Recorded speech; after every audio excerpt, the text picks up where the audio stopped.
Hello students, मेरा नाम समीर कश्मीरी है और आप लोग मुझे एसके सर बुला सकते हैं।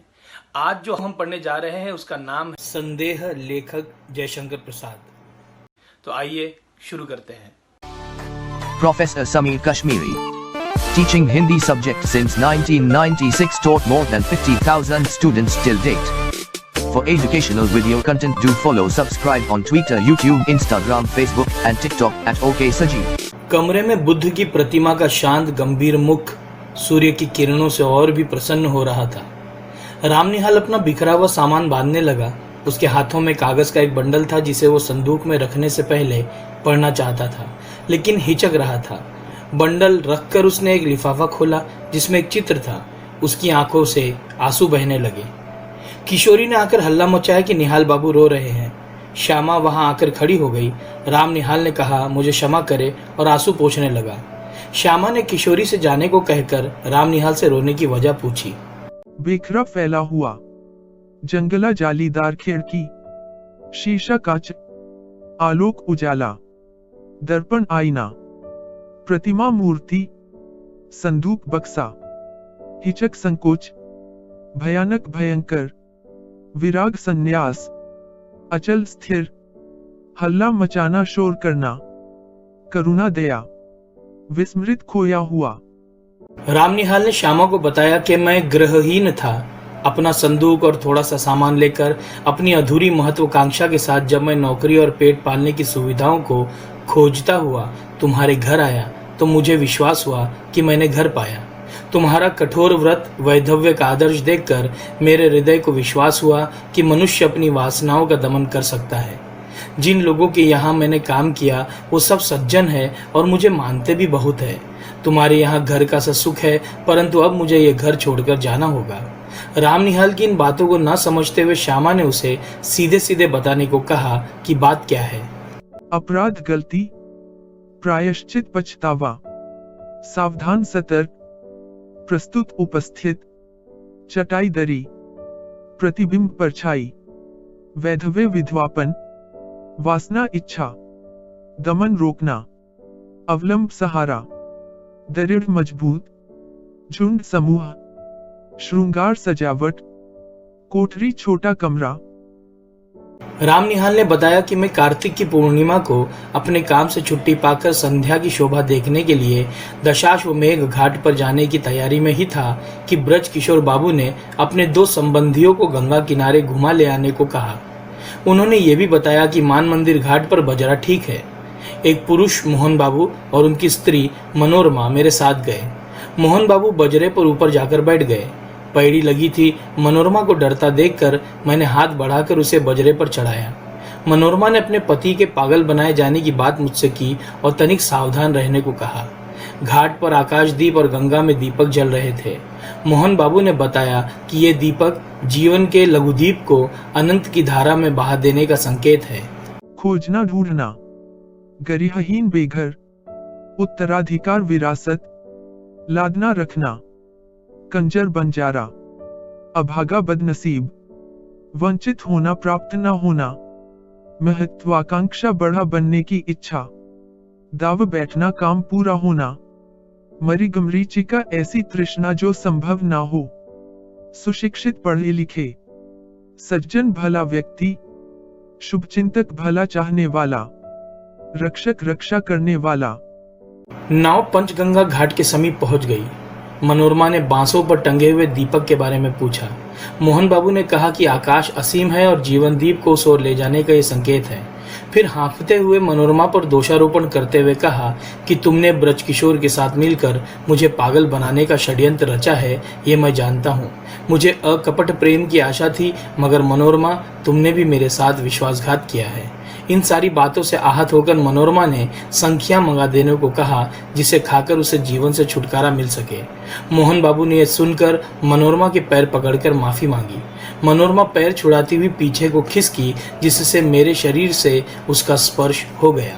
भार, बोझ, ढोना, उठाना, चैत, चैत्र, संध्या, शाम, शोभा, सुंदरता, टहलना, घूमना, बजरा, नाव, असुविधा, कृष्ट, तन जाना, अकड़ जाना, तनिक, जरा, समीप, पास, सुरभित सुगंधित, निश्वास गहरी सांस, अनुभूति एहसास। मैंने माझी से घूम चलने को कहा। घाट पर बजरा उतरा तो मनोरमा मेरा हाथ पकड़कर पैड़ी पर संभलती हुई नीचे उतरी। मैंने धृष्टता से सोचा कि मैं धन्य हूँ। उसने धीरे से मुझसे कहा कि मेरी विपत्ति में आप सहायता ना कीजिएगा। मैं अवाक था। श्यामा के पूछने पर रामनिहाल ने कहा कि मुझे धीरे धीरे मालूम हुआ कि ब्रजकिशोर ये चाहते हैं कि मोहन बाबू अदालत से पागल मान लिए जाएं और ब्रजकिशोर उनकी संपत्ति के प्रबंधक बना दिए जाएं, क्योंकि वे ही मोहन बाबू के निकट के संबंधी हैं।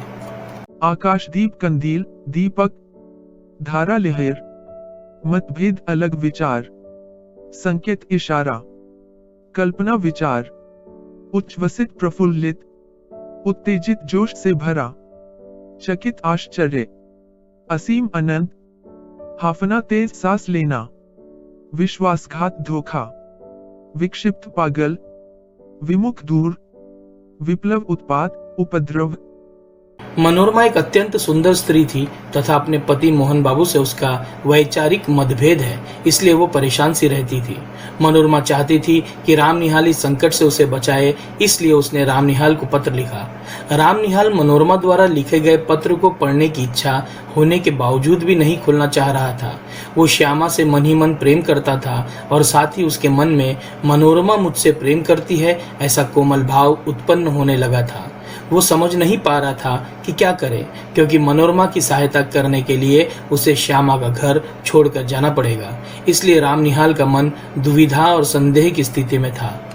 अकपट पवित्र, छलना धोखा, तीव्र तेज, हताश निराश, निश्चेष्ट स्थिर, माझी नाविक, घूम चलना लौट जाना, शीतल ठंडी, मनोविकार मन का रोग, षड्यंत्र साजिश, उपाय हल, संख्या जहर विष, छुट्टी छुटकारा, स्वस्थ भला चंगा। रामनिहाल का यह भ्रम श्यामा ने तोड़ा और समझाया कि प्यार करना बड़ा कठिन काम है। मनोरमा दुष्चरित्रा नहीं है, वो एक दुखिया स्त्री है और केवल तुमसे सहायता चाहती है। तुम जाओ और उसकी सहायता कर वापस घर लौट आओ।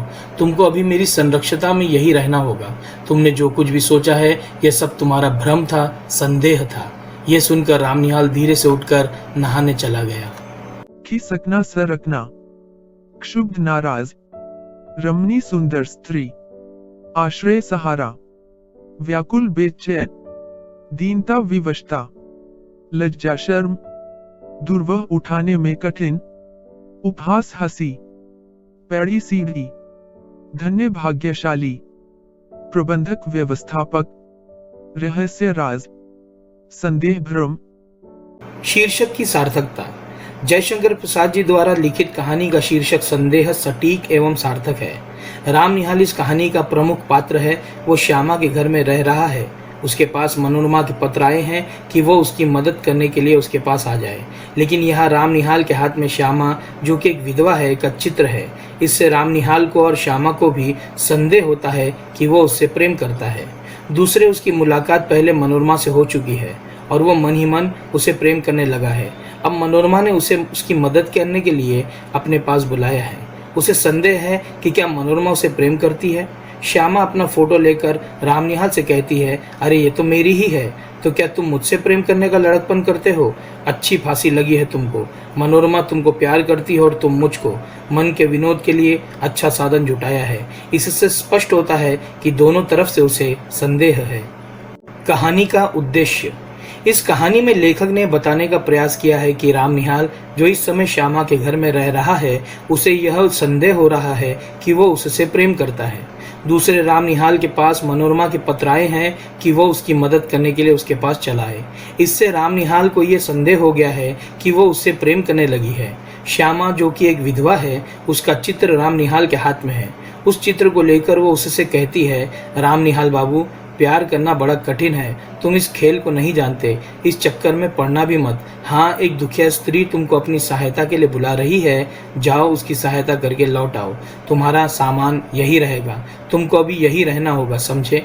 अभी तुमको मेरी संरक्षता की आवश्यकता है। उठो, नहा धो लो, जो ट्रेन मिले उससे पटना जाकर ब्रजकिशोर की चालाकियों से मनोरमा की रक्षा करो और फिर मेरे यहाँ चले आना। यह सब तुम्हारा भ्रम था, संदेह था। अगली बार फिर किसी कविता, पाठ या कहानी को लेकर आपके समक्ष उपस्थित होऊंगा। आपसे निवेदन है, जाने से पहले चैनल को सब्सक्राइब और फॉलो करना ना भूलें। धन्यवाद।